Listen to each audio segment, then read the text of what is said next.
Okay, so we're gonna continue here talking a little bit about what we just did as an experience. We did our prayer experience where we prepare for prayer. And that really is the first part of the morning service, the Shacharit service.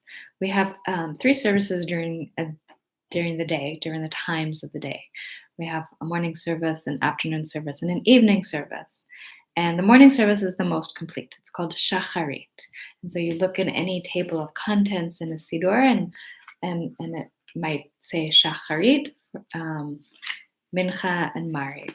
So the Shacharit is morning, Mincha is afternoon, and Mariv is the evening. Oftentimes our Mincha and Mariv are put back to back. So one right before sunset and one after sunset. That way we're getting both of them in together. And Mincha is quite a short service. So the Amidah is found in all three of these services. The Amidah is the standing silent prayer. The Shema is found only in the morning and in the evening, so twice. Um, the first part of that Shacharit service, and also slightly the first part of Mincha, is preparation for prayer. And just like the can be done at home, the Modeh Ani, I'm grateful, and I'm wrapping myself in talit, and I'm washing my hands, and all of those prayers can be done at home. And they're also included in the Siddur, and they are now typically part of a synagogue service. Everyone loves to sing a different tune, a different variety for the like Matovu, how wonderful are these tents, these sanctuaries, these dwelling places, um, and Modeh Ani, Hine Mato. These are all considered preparation for prayer. And it used to be that the mystics, and not just the mystics, the just praying folks before going to temple, they realized there's a way to prepare their being for the prayer experience. And so they would sing psalms, they would do these preparatory prayers for an hour before going to sing the shacharit or to perform the shacharit service. So these days we have that included in our Siddur as what are called two parts: the morning service, the morning preparation prayers, and also the Psalms. So we talked about how in Jewish renewal we see layers of depth in our moving. It's like a prayer journey that takes us from the start of our day through to a heightened state to really experience prayer. That a lot of the preparation is speaking about God, and even in the Shema, we are saying God is one. We're talking about God in the third person. But once we get past that gate, we enter into a conversation with God. You are. I'm praying to you directly. So we go from talking about God as one, God is masterful, God is the cause of creation, to this is my moment to talk to God. I read a quote that says, theologians um, theorize about God, scientists try to prove or disprove the existence of God. Jews do something much more simple. We just talk to God. I don't know where that quote is. It's in here. We also see in here this beautiful diagram of the arc of the prayer journey, which starts us off down here with morning gratitude and then takes us to praise and wonder for the beauty of creation, the sun, all beings sing praises, up to the Shema, the declaration of our faith, and then the high point would be the Amidah. After that, there's another service which is kind of separate from Shacharit, but is the Torah service. And I will go into that a little bit more in part 3. But besides this beautiful little structure here, which kind of mirrors also what didn't pass out, but is this visual of a sanctuary. I mentioned it. I talked about how this stepping up and stepping back that I had us do in the experience of the prayer journey is supposed to also be an enactment of if we are coming closer and closer and closer to the Holy of Holies, to our moment to step behind the curtain and talk to this potent force. We talked about that in part one. How do we grapple with this idea of God or of Yud He Vav He? It's something that we moderns don't necessarily just take for granted. That we have a God and we talk to God, but whatever it is for you, it's your moment of revealing and gaining revelation. So it's stepping beyond that curtain, and in this architecture here of this steps, it was supposed to be that each part of the service leads us closer and closer, as if going into the holy temple. Okay, now we're in the courtyard, and we're in the courtyard with the Levites, who are the musicians, and they're singing, and this is welcome, and Hine Matov, this is a wonderful, and Ashrei Yashvei, these are psalms and prayers that are bringing us into this courtyard of community.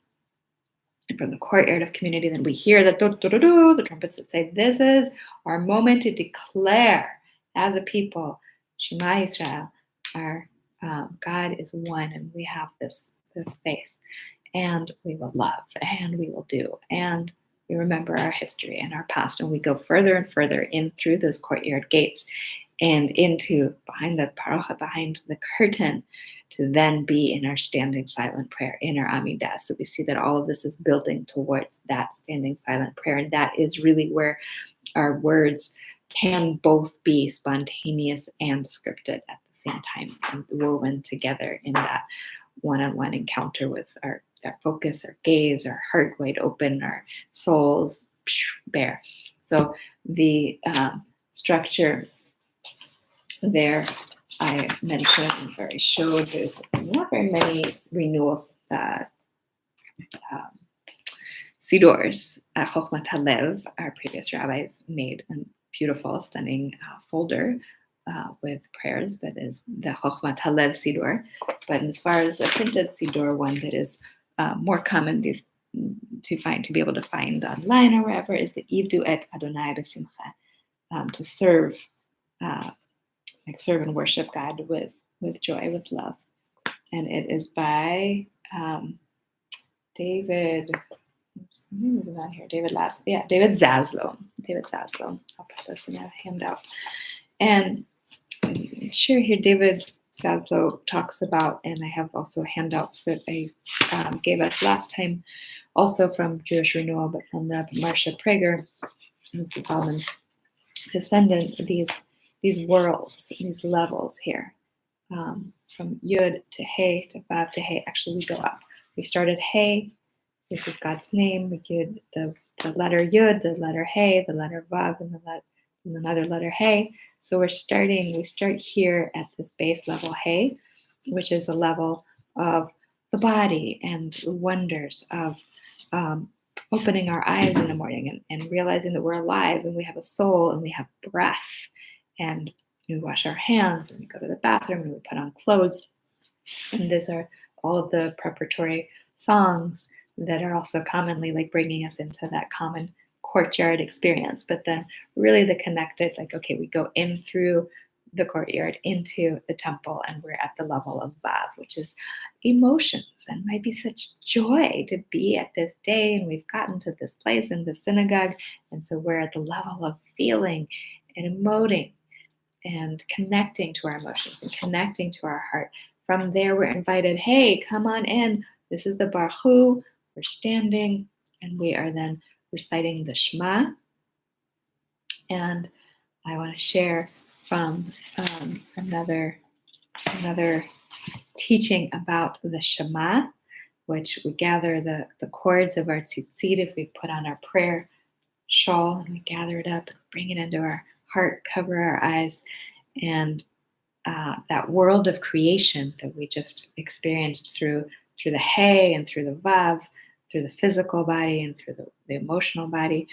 We're getting into this intellectual grasp of, wow, how everything is becoming one here. That's the blue that used to be a commandment to wear blue thread in the tzitzit. The blue of the tzitzit is supposed to reflect the sea, and the sea is supposed to reflect the heavens. The heavens are the throne of honor. When we look outward at the tzitzit, we find our inward.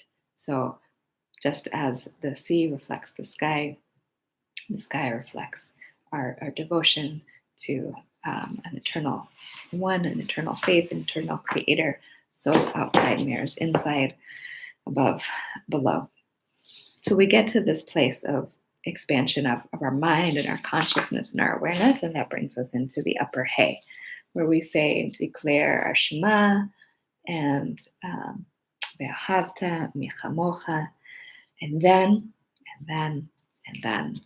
we are invited to kind of take those steps back and take those steps forward, to enter into first a period of silent prayer where we are expected to say the formula, the recipe, the ancestors, the renewal, the holiness, the specialness of the day, if it's a Shabbat day, and then into our recognition of our service, recognition of our gratitude, recognition of our desires and prayers for peace. Those are the 7 of the Amidah for a Shabbat service. It's different during the week. Talk about that next time.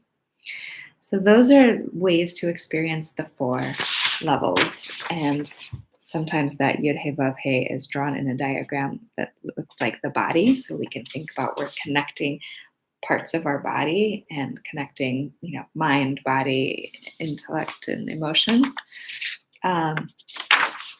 And I also had passed out last week a handout that also broke it further down into, we have these liturgical structures, the 2 major structures. If you're only going to pray 2 prayers, should be Shema and Amidah.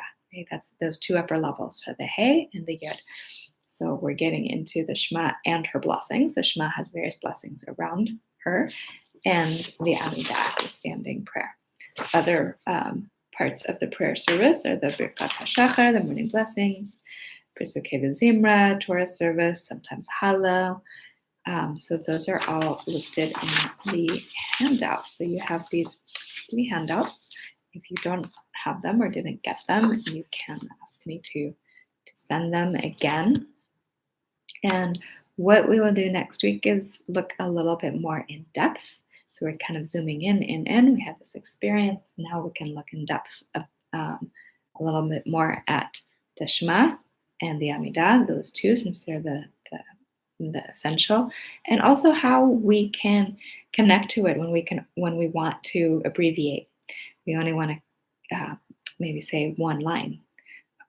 What's the line? What's the word? If there's one word, what's the word? So we'll go into that a little more in depth. That's all for today.